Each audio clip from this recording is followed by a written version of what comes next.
Shalom Bapak Ibu, saudaraku semua. Shalom Bapak Gembala, terima kasih untuk kesempatan yang diberikan kepada saya untuk hari ini bisa memberkati jemaat yang Tuhan sudah percayakan.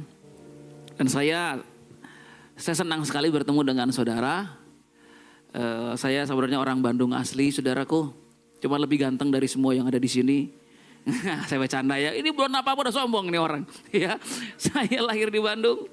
Saya baru pindah ke Jakarta 2017, saya punya seorang istri dan saya punya 2 orang putri. Kami sekarang melayani di sebuah gereja di Jakarta Pusat, saudaraku. Dan saya hari ini senang sekali karena saya merasa ada satu keterbukaan di tempat ini terhadap pekerjaan Roh Kudus. Amin. Kalau saudara perhatikan di media sosial, wow, coba saudara nanti kapan-kapan jalan-jalan ke Instagram saya, lalu baca beberapa komentar yang ada. Ada begitu banyak orang yang mungkin hari-hari ini bukan cuma sekedar gak percaya, tapi mereka sudah antipati. Nah, bukan cuma antipati, mereka pahit. Tapi kita gak bisa menyalahkan mereka. Ada banyak alasan kenapa orang-orang Kristen hari-hari ini pahit. Itulah sebabnya kita gak bisa berargumentasi dengan orang pahit. Yang setuju katakan amin. Kita cuma minta Roh Kudus yang lembut itu untuk bekerja. Kalau Roh Kudus bekerja dalam hati mereka, segala kepahitan itu hilang. Nah, tema hari ini adalah peka kepada tuntunan Roh Kudus. Katakan sama-sama peka. Nah, saya mau mulai, saudaraku, mungkin gak baca Alkitabnya dulu ya. Tapi tadi saya sementara dalam perjalanan ke sini, karena saya tahu bakal macet, saya pilih pinjam motor punya kakak ipar saya yang ada di Jalan Ahmadiyah nih. Ternyata naik motor pun macet juga ya, sama aja. Lalu kita mentok di Jalan Laswis itu ada lampu merah. Lalu kayak lampu merah karena kereta itu ya. Entah dia bunyi berapa kali keretanya gak lewat-lewat, saudara. Saya pikir ini orang kenapa nutup sekarang gitu dalam hati saya. Kenapa gak ditutup kalau udah kelihatan lampunya gitu. Ya ini kan pikiran manusia, wong saya kan bukan pawang di situ ya. Saya pikir kenapa nutupnya lama banget ini, nggak lewat-lewat ini gimana? Ada beberapa orang akhirnya mungkin karena nggak sabaran seperti saya mungkin dia akhirnya langsung lewat. Wah, kita waktu lihat orang begitu kan kita iri ya. Dia bisa lewat, saya terperangkap di sini, gimana ceritanya? Gitu ya. Wah, dia satu lagi lewat, waduh kita iri lagi. Satu lagi lewat, waduh kok banyak yang lewat ini, kok nggak lewat-lewat keretanya? Gitu. Lalu akhirnya kereta itu lewat. Tapi dalam perenungan itu, ini sebuah analogi yang indah. Ada banyak orang gak sadar bahwa apa yang mereka lakukan pertama, itu memang hasil dari olah pikir. Kereta belum lewat, lewat aja deh. Oh, kereta belum lewat, lewat aja deh. Emang awalnya hasil olah pikir, orang berpikir bahwa kereta belum lewat, saya lewat aja. So far juga aman-aman gak ketabrak. Tapi ketika orang itu melakukan terus-menerus, dan olah pikir mengubah paradigma dia akan mulai bertindak gak lagi mikir. Akhirnya ketabrak dah. Ketabrak bus, kalau di gereja ketabrak busway, tabrak angkot. Karena dia gak lagi bertindak dengan berpikir. Olah pikirnya sudah berhenti dan menjadi sebuah sistem. Saya bertindak gak lagi mikir, saya bertindak oleh karena saya sudah melatih diri saya untuk bertindak dengan pola yang sama. Nah, alasan kenapa kita dalam kehidupan ini mungkin ketika berjalan, ketika melangkah mentok, nabrak atau ketabrak, gagal, adalah karena kita gak lagi bertindak dengan berpikir. Kita bertindak otomatis. Masa sih Pak? Saya mau tanya di sini deh, siapa di sini yang waktu kecil pernah pengen kabur dari rumah kayak saya? Wajah-wajah yang pengen kabur emang kelihatan emang. Jadi saya waktu kecil tuh pengen kabur dari rumah, saya ingat waktu itu masih SD. Marah sama mama saya mau kabur aja dari rumah, saya bilang. Saya udah siapin tas, mami saya tanya mau kemana kamu? Mau pergi. Saya pergi bawa tas. Memang gak jauh-jauh amat, cuma ke tetangga sebelah rumah itu si Bayu. Gak jauh sih, tapi minimal saya pergi dari rumah.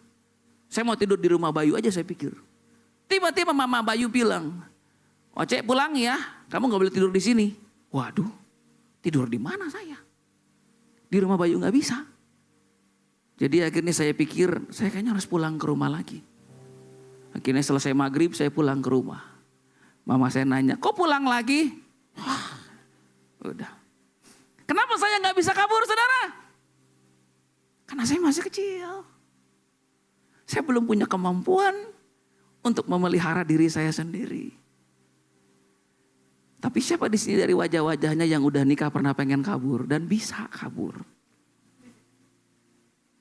Waktu dulu kecil sama orang tua sih nggak bisa. Sekarang kalau udah nikah, emang gue butuh lo? Nggak butuh lo gue. Gitu.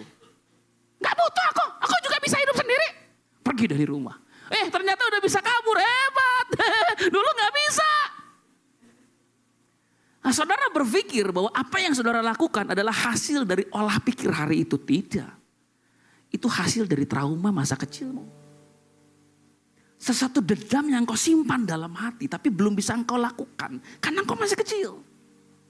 Tapi ketika saudara besar, saudara mah nggak perlu dilatih kabur, udah jago. Jago di mana Pak? Jago di sini nih. Itu memori dan planning yang Anda atur ulang-ulang. Kalau sekali waktu saya tertekan, kalau sekali waktu saya berantem, kalau sekali waktu saya kesal, kalau sekali waktu saya kecewa. Kalau sekali waktu saya marah, kalau sekali waktu ada konflik, kalau sekali waktu saya menghadapi tantangan, kalau sekali waktu ada jalan yang mentok, saya harus kabur. Kabur adalah cara kita untuk melakukan sesuatu tanpa lebih dahulu berpikir. Tapi berpikir itu cara manusia, berdoa itu cara orang-orang Kristen. Kita belajar hari ini untuk dipeka dituntun Roh Kudus. Nah, kenapa Roh Kudus tidak bisa menuntun kita dan kenapa kepekaan kita tidak tajam? Adalah sesuatu terjadi di masa lalu. Enggak serta-merta begini. Tangan ini mukul istri enggak serta-merta ini.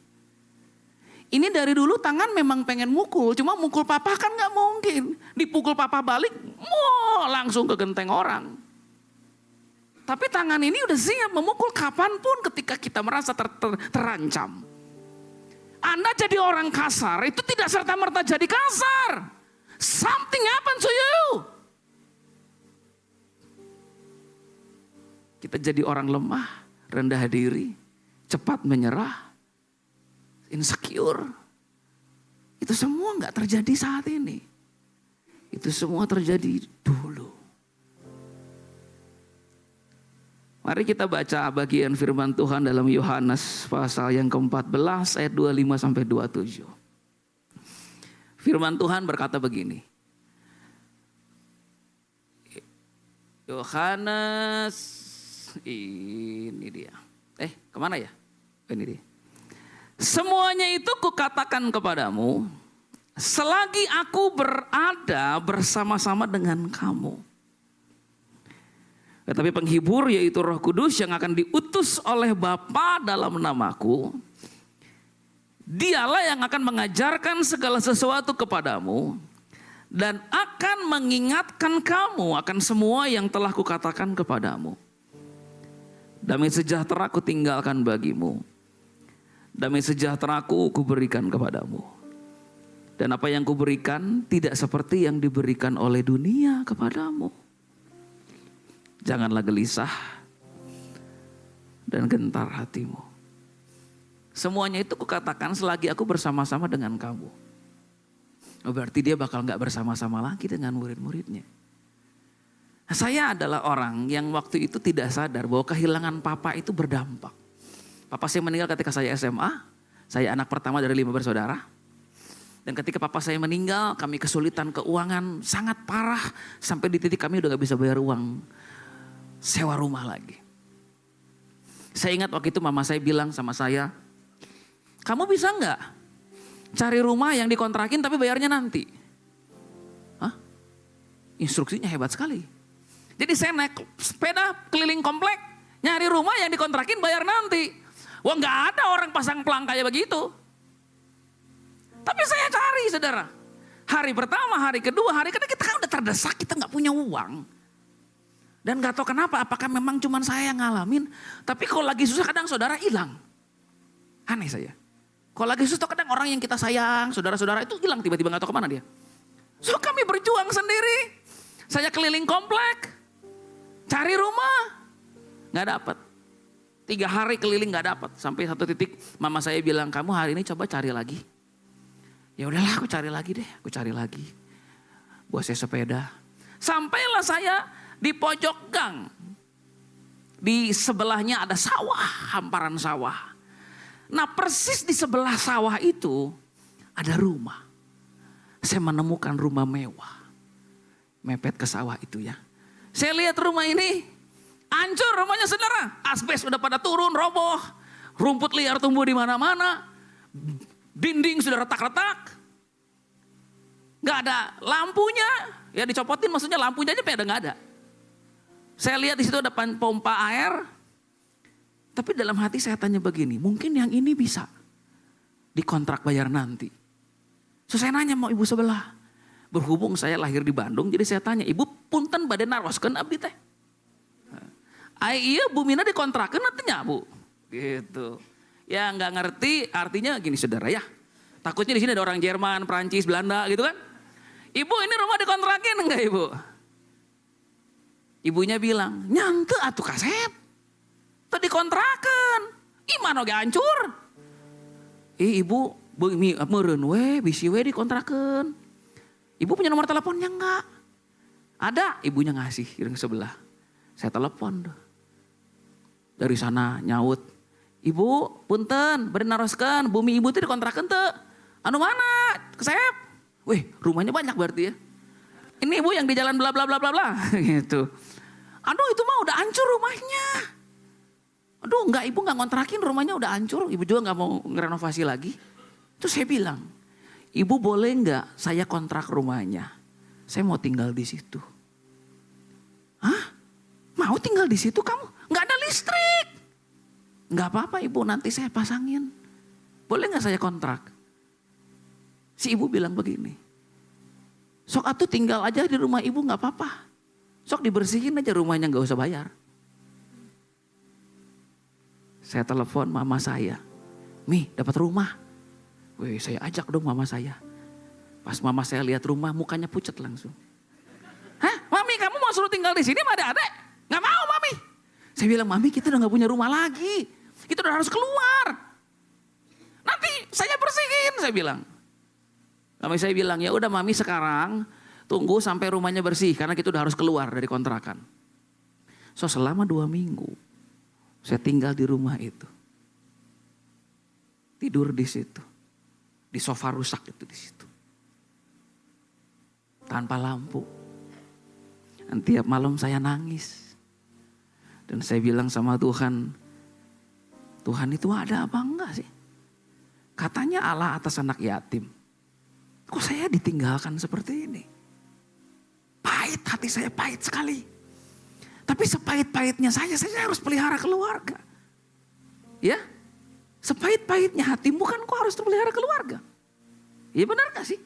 Mau lagi marah, mau lagi kecewa, mau beli benci sama Tuhan. Kan keluarga harus dipelihara. So itu yang saya buat. Saya bersihin itu rumah tiap hari. Rumput dicabutin. Sampai kelihatan sudah agak bersih. Saya bilang, mami rumahnya udah bersih tinggal listrik. Ya udah kamu tunggu sampai kita pasang listrik. Saya ingat waktu itu saya berdoa. Tuhan tolong mau pasang listrik ini gak punya uang. Tiba-tiba Tuhan gerakan 1 orang. Untuk memberkati untuk pasangin listrik. So saya ke PLN. Mereka bilang 3-4 hari nanti dipasangin. Ketika dipasang listrik nyala. Saya bilang Mi lampu udah nyala. So itu semua keluarga pindah ke rumah itu. Kami tinggal di situ. Selama 2 tahun kami tinggal di situ, kami pelihara seekor anjing kecil bernama Ricci. Untuk mengingatkan kami, miskin boleh, tapi kaya harus jadi visi. Namanya anjingnya Ricci. Minimal anjingnya kaya dulu, orangnya belum gak apa-apa. Saya bercanda ya. So, itu yang saya lakukan.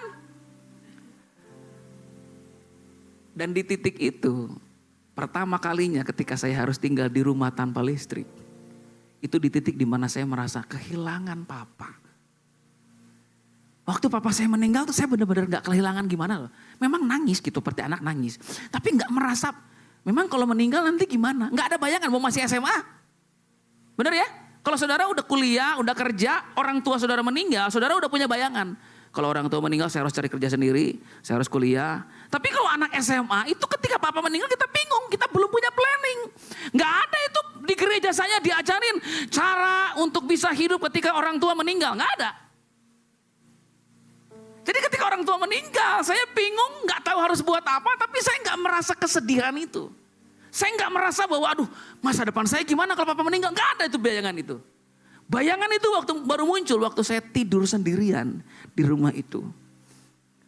Dan waktu saya mulai lamar kerja. Karena gak bisa lanjut sekolah SMA. Setelah lulus SMA saya gak bisa lanjut. Saya lamar kerja. Saya jadi sales. Jualan Magic Mop. Saya jualan Magic Mop keliling komplek. Nawarin satu rumah ke rumah lain. Dan banyak yang nolak. Padahal saya ganteng. Saya bingung kenapa ya. Kok banyak yang nolak saya? Enggak, saya bercanda lagi ya. Mungkin saudara pernah nolak saya waktu saya jualan. Saya nggak tahu. Di itu saya bilang, gini ya. Ternyata kehilangan papa itu gini. Ternyata susahnya gini ya. Baru kerasa sekarang. Nah waktu Yesus bilang sama murid-murid, aku tidak akan bersama kamu lagi selamanya. Aku akan pergi. Yesus harus menyediakan pengganti. Karena kalau Yesus tidak menyediakan pengganti, orang-orang ini akan hidup tanpa arah, tanpa tujuan, dan tanpa masa depan. Saudara tahu kenapa kita perlu Roh Kudus? Karena kalau nggak ada Roh Kudus dan kita nggak dituntun Roh Kudus, bagaimana caranya kita jalani hidup di dunia ini? Saya bersyukur walau papa saya meninggal, Tuhan saya hidup. God is not dead. Your family will dead one day. Your father will die one day. Suamimu bakal meninggal nanti. Nggak hidup selamanya. Anakmu mungkin akan meninggalkan engkau lebih dulu. Tapi Tuhan akan selalu menyertai kita. Itu kebenaran yang sayangnya saya tahu belakangan. Keburu kepahitan masuk di hati. Tapi saya bersyukur walaupun tahu kebenaran itu belakangan. Kebenaran itu menghibur saya, makanya dia disebut penghibur. Karena dia harus memastikan setelah dia terangkat, murid-murid berjalan dengan tuntunan. Dibimbing, dipimpin oleh Roh. Hari ini mungkin ada di antara kita yang sekarang sedang merasa ditinggalkan. Kita sedang merasa sendirian menjalani hidup. Statusnya sih sudah nikah. Waktu nikah kan keren banget ya bahasanya ya. Aku mau nikah sama kamu karena aku merasa kalau nikah dengan kamu aku gak bakal sendiri lagi. Malah sendirian. Aku kalau nikah sama kamu gak akan kesepian. Kesepian malah. Jadi suami-suami kesepian dan istri-istri kesepian. Aneh ya. Orang bilang kalau nikah gak bakal kesepian. Dari wajah-wajahnya sih kayaknya kesepian di sini. Kok bisa begitu? Kenapa pernikahan membuat kita sepi? Kenapa pernikahan membuat kita sendiri? Kenapa pernikahan membuat hati kita sunyi? Karena ada bagian yang gak pernah bisa diisi oleh pasangan, dan cuma bisa diisi oleh Roh Kudus. Pasanganmu tidak pernah bisa mengisi seluruh kehidupanmu.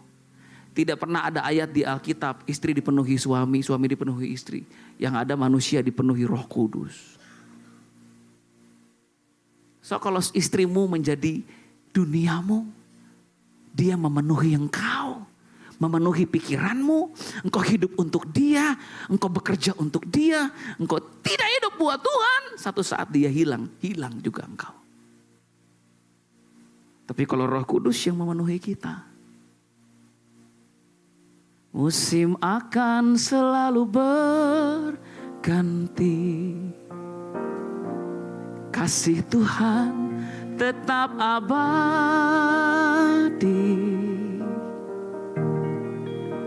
Tak akan berubah sampai selamanya. Ku tetap percaya. Amin. Nyanyinya nanti dulu ya, kita lagi khotbah ini. Ya, jadi nyanyinya sepotong-sepotong aja. Yesus bilang sama mereka, aku harus mengutus satu pribadi untuk menyertai kamu. Saudara pernah nggak penasaran, sejak Yesus bangkit, Alkitab tidak mencatat satupun mujizat dia buat. Saudara pernah penasaran nggak? Nggak ada lagi orang sakit yang disembuhin, nggak ada lagi orang lumpuh yang disembuhin, nggak ada lagi orang mati yang dibangkitin, nggak ada lagi orang buta yang dibuat melihat.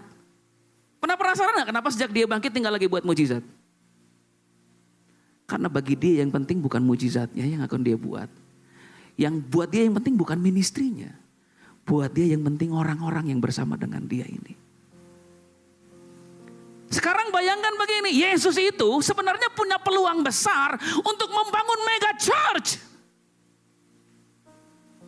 Bayangin dong kalau KKR bunyi pelangnya begini. Hadirilah KKR dilayani oleh Pastor Jesus Christ. Yang mati bangkit lagi, apa yang gak datang satu komplek. Wah ada orang mati bangkit lagi loh, iya loh. Ayo kita ke KKR-nya yuk. Dia bisa bangun ministry yang hebat, dia bisa bangun ministry yang besar, dia bisa bangun mega church. Zaman sekarang sih biasanya begitu. Tapi dia gak mau bangun ministry, dia gak mau bangun mega church. Dia mau bangun orang-orang yang bersama dengan dia. Buat Yesus, engkau lebih penting dari pelayanan. Your soul is more important than your ministry. Kita hancur karena pelayanan, kita terluka karena pelayanan, kita sakit karena pelayanan, kita menderita karena pelayanan, kita capek karena pelayanan. Mendengarkan baik-baik, engkau lebih penting dari pelayananmu. Jadi dia gak mau bangun ministry. Dia biarkan ministrinya mati. The moment Jesus die, Jesus ministry is over. Tapi the ministry of Holy Spirit yang berpartner dengan murid-murid akan lahir. Saudaraku, kita tuh berharga banget buat Tuhan loh. Karena kalau saudara mau perhatikan, ini yang mereka alami dalam tempo gak nyampe seminggu. Pengkhianatan terjadi di dalam ministry itu. Dia dikhianati bukan orang yang gak dikenal. Dia dikhianati orang-orang yang mungkin hampir setiap hari siang malam pelayanan bareng. Saya ngebayangin itu murid-murid itu gimana rasanya itu ya. Dikhianati oleh orang yang mereka percaya. Semua lari ketika Yesus ditangkap. Pemimpin mereka, katanya sih dia pemimpin ya karena sombong banget orangnya namanya Petrus. Dia buat kesalahan fatal dengan menyangkal Yesus. Dan salah satu anggota ministry yang mengkhianati itu bunuh diri. Chaos itu pelayanan. Itulah sebabnya ketika kita baca Yohanes 20 kita akan melihat berita yang aneh. Ada seorang perempuan nangis sendirian di kuburan.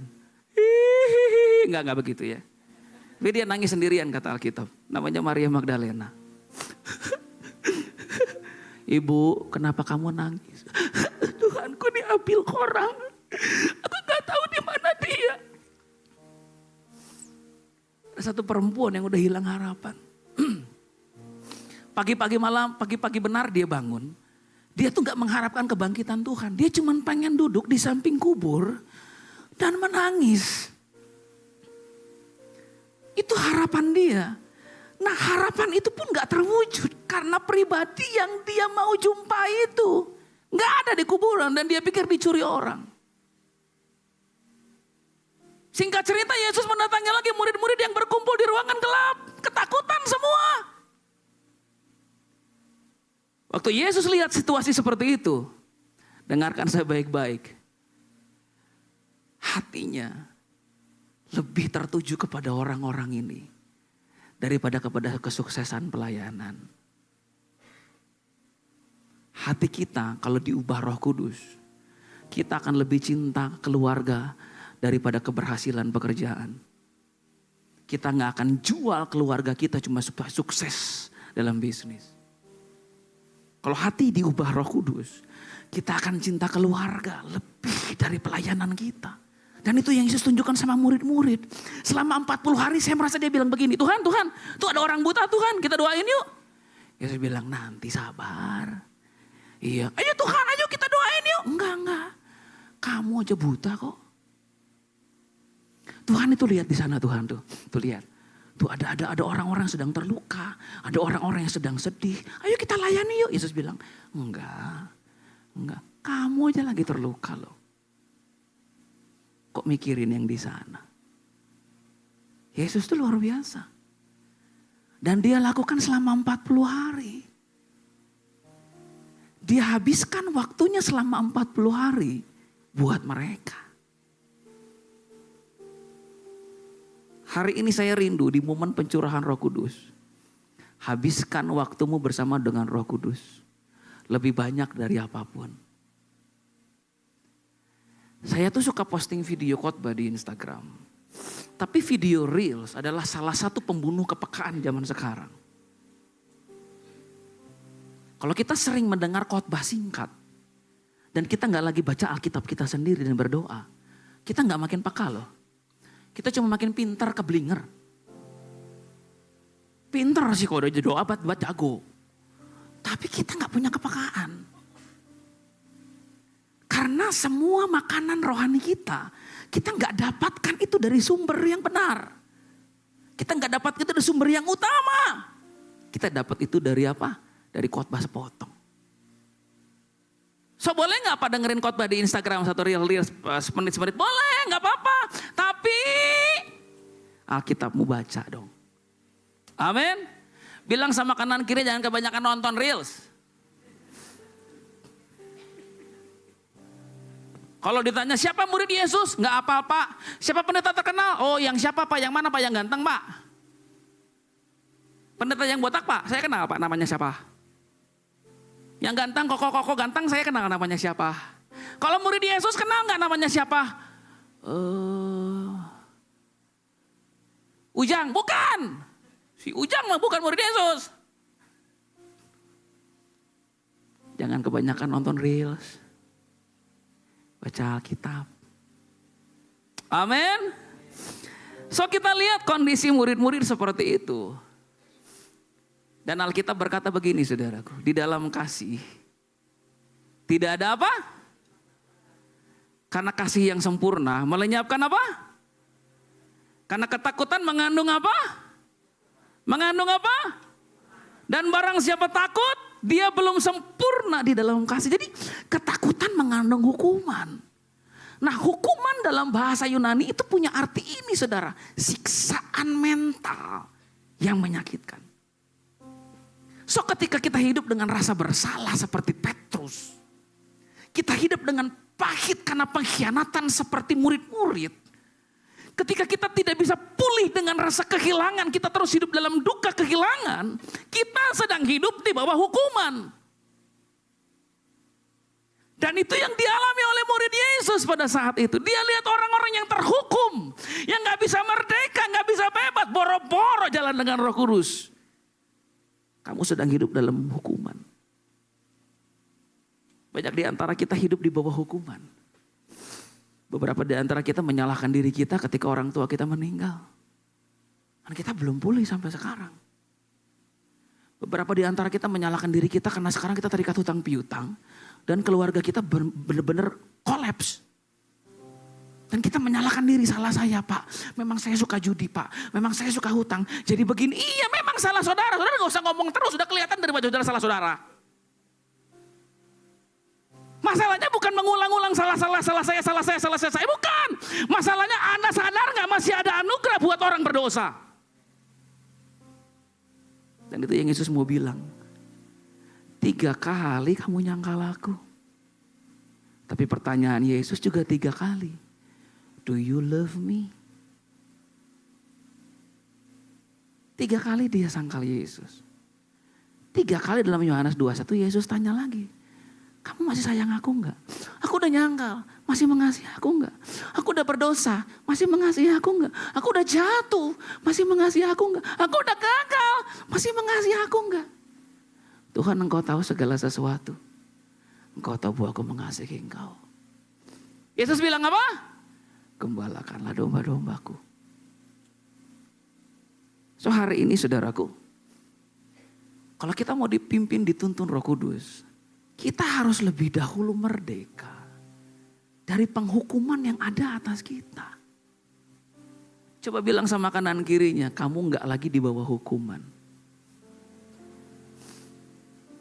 Karena orang yang terhukum tidak bisa punya kepekaan.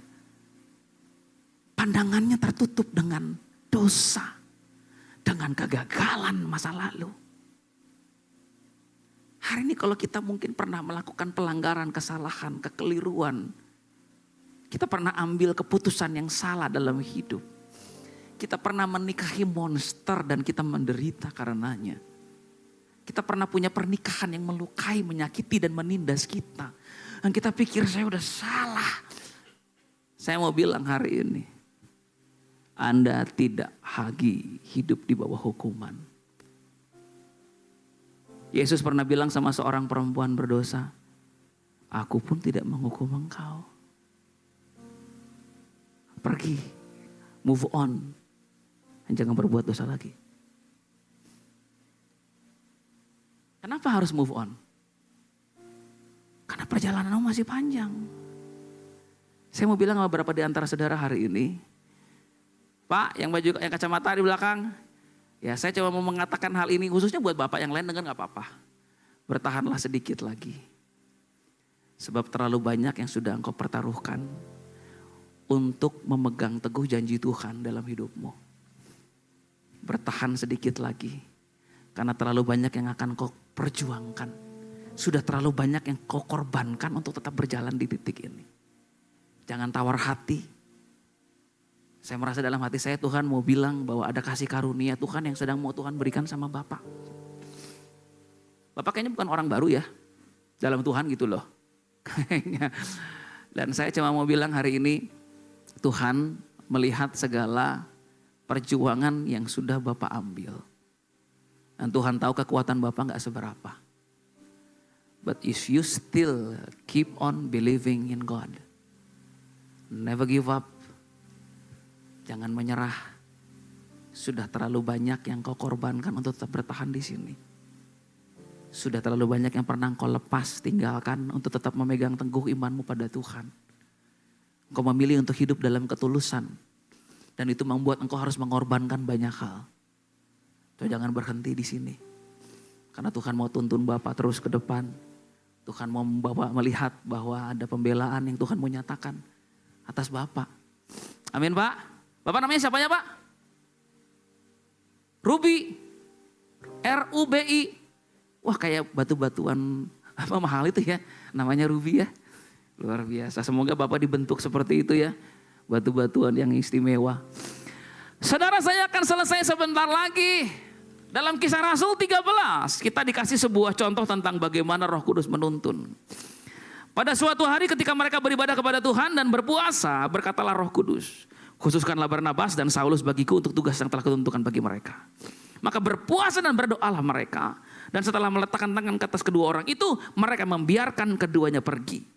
Oleh karena disuruh Roh Kudus, Barnabas dan Saulus berangkat ke Seleukia. Dan dari situ mereka berlayar ke Siprus. Ini bukan ibadah biasa saudara. Ini bukan ibadah rutin hari Minggu seperti yang biasa kita buat.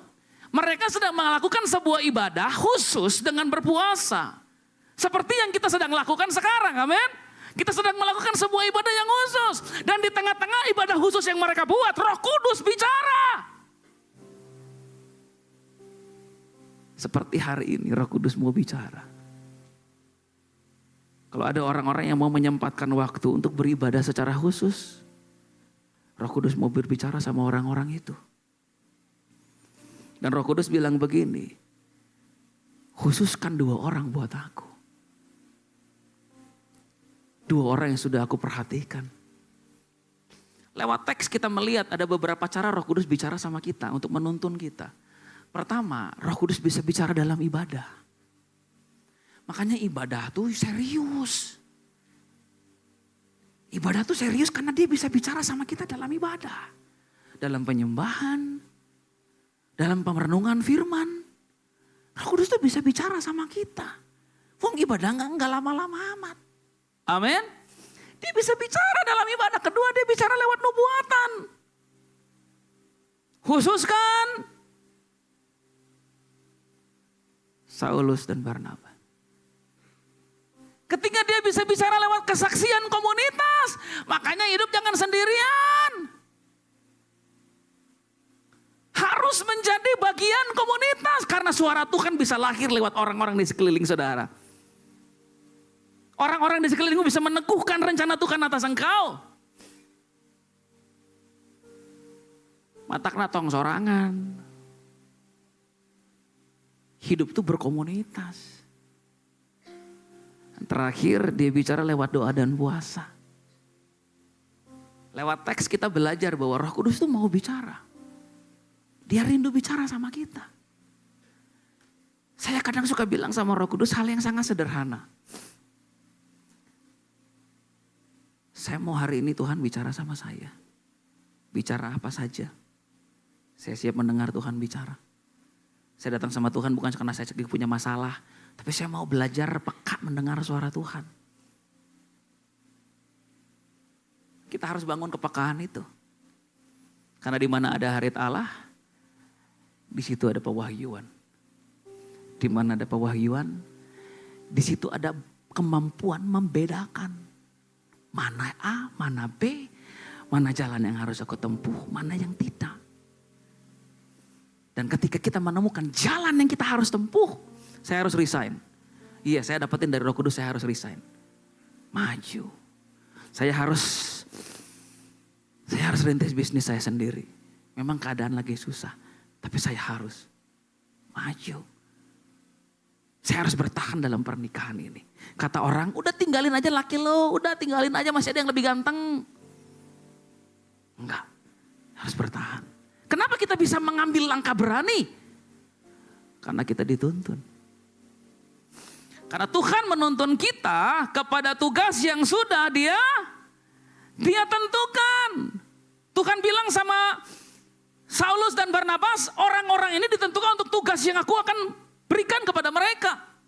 Nah kalau kita mau belajar dipimpin Roh Kudus, kita harus siap menerima ketika rencana kita diabaikan oleh Dia dan rencana Dia mulai mengintervensi kehidupan kita.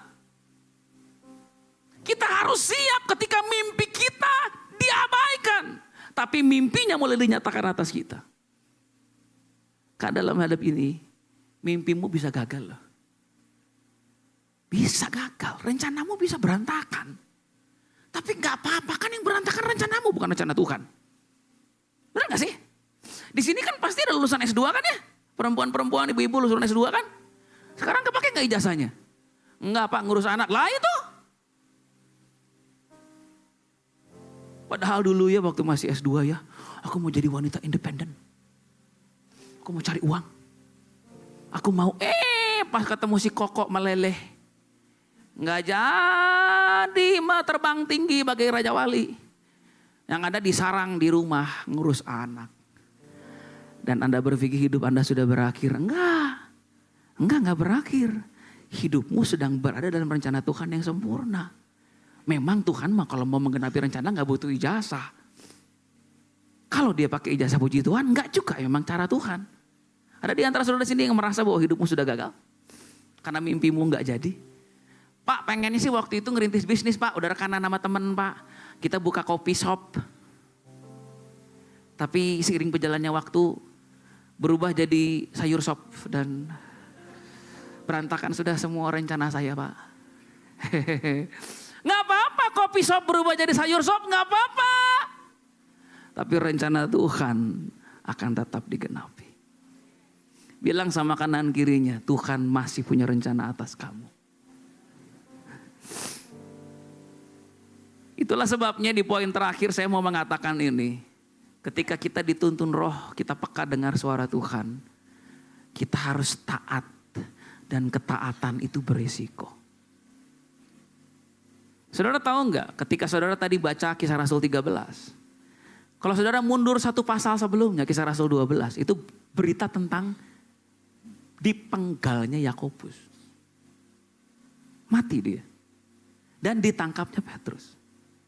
Sekarang bayangkan Saulus dan Barnabas dapat pesan dari Tuhan. Kamu harus pergi beritakan Injil ke bangsa lain. Mereka baru dengar berita. Lalu kita udah nyaman di sini bro.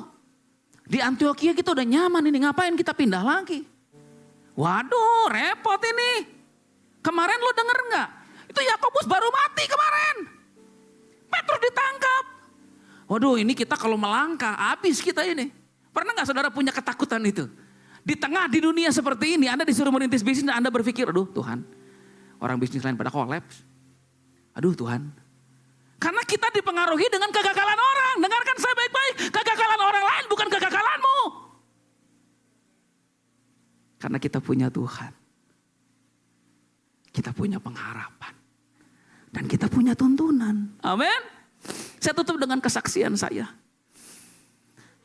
Bisa main kunci apa Pak?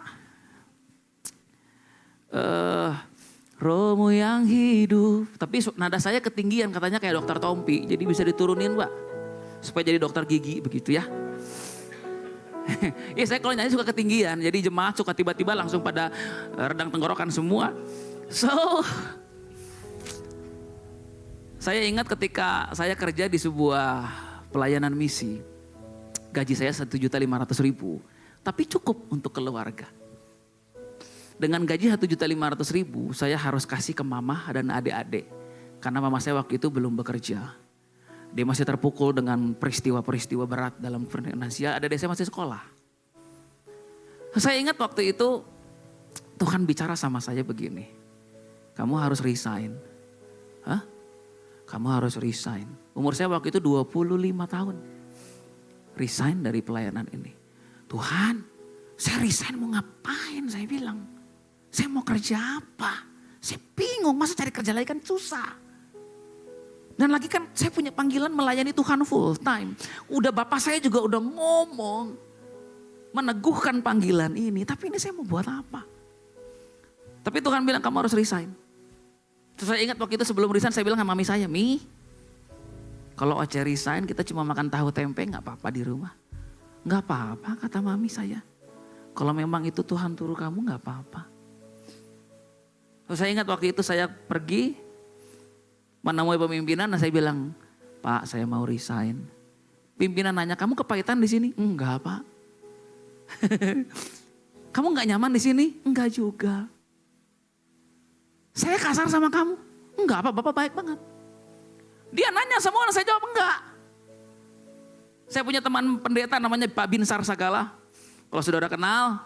Nah, gaya ngomongnya begini sama saya, karena itu mentor saya. Ayo mana rek naon Yosep? Rek resign. Gitu ya Pak, bener ya ngomongnya ya. Rek kerja naon, ayo mana? Gitu, sambil ngobrol. Kan kamu teh bukan gembala, tuh gak ada jemaatnya, rek hidup kumaha. Enggak ada yang kenal kamu, ngundang khotbah juga cuma saya di Yud. Gitu, kamu gitu orangnya. Rek naon dari mana ya tuh? Terus saya ingat waktu itu bilang, gak tahu Pak, saya juga Pak. Tapi saya disuruh resign. Jadi setelah Pak Binsar khotbah ya, mungkin semua bahan khotbah dia keluar hari itu. Dia bilang begini, nyangges atau rek itu malah. Sok atuh, didoakan. Jadi dia, Pak Felix, selalu punya pelayanan misi, tumpang tangan sama saya doain. Merilis saya untuk resign. Sepanjang pulang naik motor Nuvo butut itu saudara. Saya nangis. Saya bilang Tuhan saya mau ngapain ini hidup saya. Saya gak tahu mau buat apa, saya punya keluarga harus saya pelihara.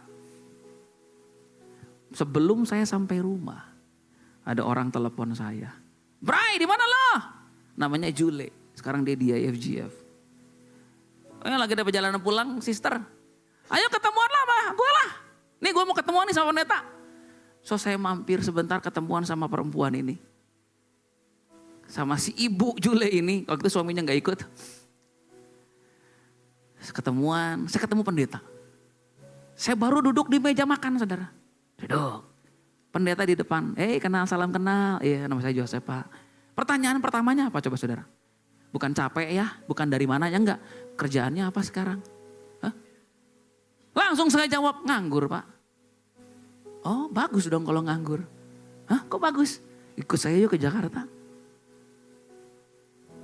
Ikut saya ke Jakarta.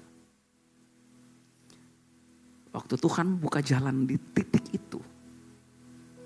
Ini sekarang saya berada di sini sekarang.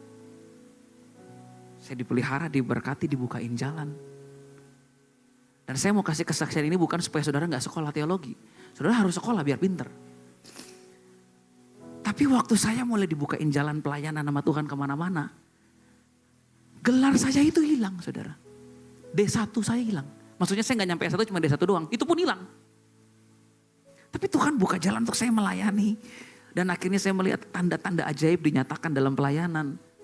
Dan Tuhan pelihara hidup saya dalam pelayanan. Itu resiko besar yang harus saya ambil. Dan itu bukan resiko pertama. Saya pernah jualan kain pel. Dan saya pernah nyari rumah yang hancur tanpa listrik. Tapi kalau kita dipimpin Roh Kudus, kita tahu dia menuntun kita ke tempat yang benar. Amin. Karena dia bilang rancanganku ada rancangan yang damai sejahtera. Bukan rancangan kecelakaan. Untuk memberikan kepadamu hari depan yang penuh harapan. Amin. Beri kemuliaan dulu buat Tuhan Yesus.